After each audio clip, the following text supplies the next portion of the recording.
Hanggang sa narating namin ang ikataas na palapag at nahinto kami sa isang pinto.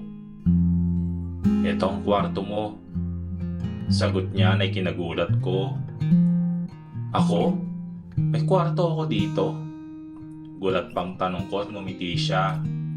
"Oo naman, may sarili kang kwarto." Sapit niya saka nagpaunang pumasok sa loob.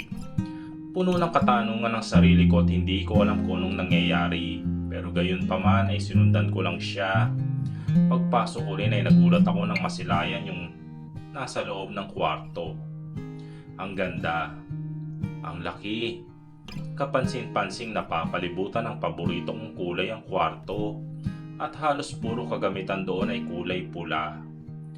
"Nandito na rin lahat ng gamit mo," dagdag niya pa at mabilis akong napatingin sa kanya. "Gamit ko? Sa akin lahat to?" Tanong ko pa. "Oo, sa'yo lahat yan. Tatang nakikita mo sa loob." Sagot niya at nagulat naman talaga ako. Sandali lang, ano ba talaga nangyayari? Bakit ako may ganito? Naguguluhan pang tanong ko sa kanya. "Siyempre naman, because it's only made for you." Sagot niya at nawala akong naintindihan at puno ang isip ko ng kalituhan dahil sa bilis ng mga pangyayari. Sandali lang. Kaya ba gano'n na lang ang determinasyon mong isama ako dito dahil para sa akin ang mga bagay na to? Tanong ko pa, tumango siya.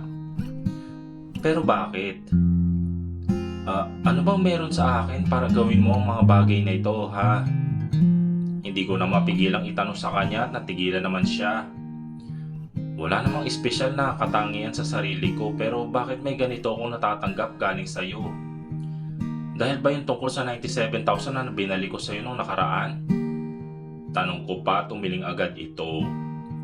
"Ha? Hindi Hindi yun doon. Matagal na itong mga to at ikaw lang ang kulang." Sabi niya pa. "Anong kulang?" Tanong ko pa pero ngumiti siya. "Oo, Marie, ikaw na lang ang kulang at hinihintay ko." Sagot niya pa. Hindi ko na alam kung ano pang iisipin at mararamdaman ko dahil halo-halong emosyon ang nararamdaman ko, lalo na ang mga katanungang nasa isip ko. Sino ka ba talaga? Wala sa sariling tanong ko hanggang sa hinawakan niya ang mukha ko. "Malalaman mo rin pagdating ng panahon." Sagot niya pa at napatingin na lang ako sa kanya. Hanggang sa nagbaba ako ng paningin at itunoon muli sa paligid. Bakit hindi pa ngayon? Bakit hindi niya pa sabihin kung sino siya? Lumapit naman ako sa kama at naupo. Medyo nagulat ako nang bahagyang lumubog ito. Wow, ang lambot naman dito. Napatayo pa ako para lumapit dun sa isang pinto habang sinisilip ko anong meron dito. Pwede ko bang buksan to?" Tanong ko pa sa kanya at tinuro ang pinto. "Oo naman, banyo mo yan." Sagot niya pa at agad ko naman pinihit yun at tiningnan ng CR. CR nga ito pero kasing laki ng bahay ko. May sariling shower at bathtub. Talagang pangmayaman ang datingan. Isinara ko na rin yun kagad at saka ako napatingin doon sa may cabinet at lumapit at saka binuksan ito. Doon ay tanaw ko pa ang napakaraming damit. "Para sa'yo din lahat yan." Tinig kong sambit niya at napatingin naman ako sa kanya. "Hindi kaya sa pamilya mo tong kwarto, no?" Tanong ko pa at bahagya naman siyang natawa. "Ano ka ba? Nag-iisa lang ako dito." Nasa Spain. Nasa ibang bansa sila." Sagot niya pa. "Kung gano'n, ang mga damit na ito ay para sa akin lang talaga. Bakit parang pinaghandaan mo naman ata? Parang alam mo na pupunta ako dito Tanong ko pa at nakangiti lang siyang tumango.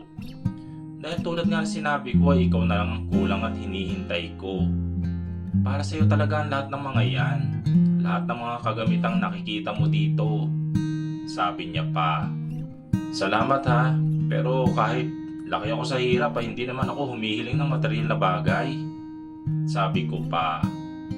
Oo, alam ko. Ang ibig ko sabihin, ikaw yan eh.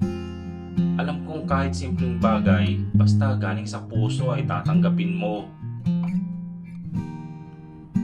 Sagot niya at napatingin lamang ako sa kanya. Paano niya nalaman ang mga bagay na yun? Nang mapansin niyang nakatingin ako sa kanya habang may iniisip ay nagbaba naman siya ng tingin. Pakiramdam ko talaga ay may ayaw siyang sabihin. Marahan pa ako naglakad papalapit sa kanya. Pwede mo bang sabihin kung anong totoong binabalak mo sa akin? Usal ko at napansin kong natigilan siya at nagangat ng tingin. Napapansin ko kasi na ang laki na ng interes mo sa akin na parang kilala mo ko. Na parang matagal na. At saka bakit ka maghahanda ng ganito para sa taong bago mo lang nakilala? Seryosong sabi ko. Napaisip naman siya. Kung babasahin ang ekspresyon niya ay parang may gusto siyang sabihin pero pinipigilan niya muna ang sarili. Naintindihan ko naman ang gusto mong sabihin. Alam ko na nagdududa ka sa mga kilos ko. Pero promise, kung ano man yung binabala ko ay hindi yun makakasama sa'yo. Magtiwala ka lang. Usal niya, tiningnan ko lang siya. Sana nga ay hindi ko ikakapahamak ang pagsama ko sa iyo ngayon. Huminga na muna ako ng malalim para ikalma ang aking sarili. Ano, pagod ka ba? Pag-iba niya ng usapan at saka humawak sa aking mukha. Yung mga haplos niya. Pakiramdam ko ay minsan ko na rin naramdaman yun. Ang totoo kasi medyo nagugutom na rin ako eh.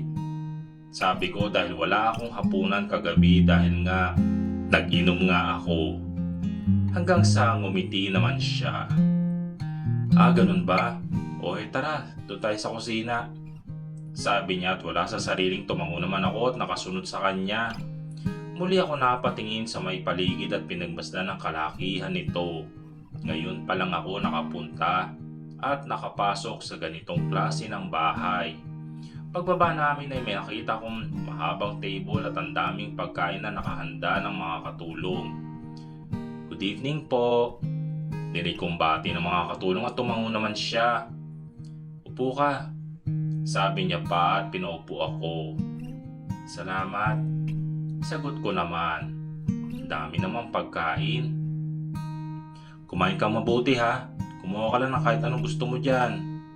Sabi niya pa at ganoon na lang ang ginawa ko. Sa totoo lang ay napakasarap ng mga pagkain na natikman ko ngayon. At ang iba roon at unang beses ko palang din natikman.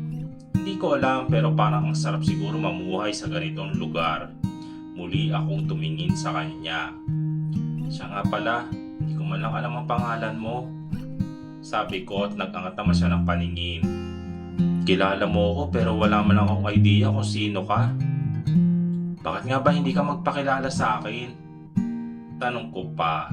Tiningnan naman niya ako sa mata. Hindi ko alam pero tuwing nagtatama ang aming paningin, ay parang may kung anong kiliti ako nararamdaman sa aking sarili. Tawagin mo na lang akong Nestor. Sagot niya sa akin. Itutuloy.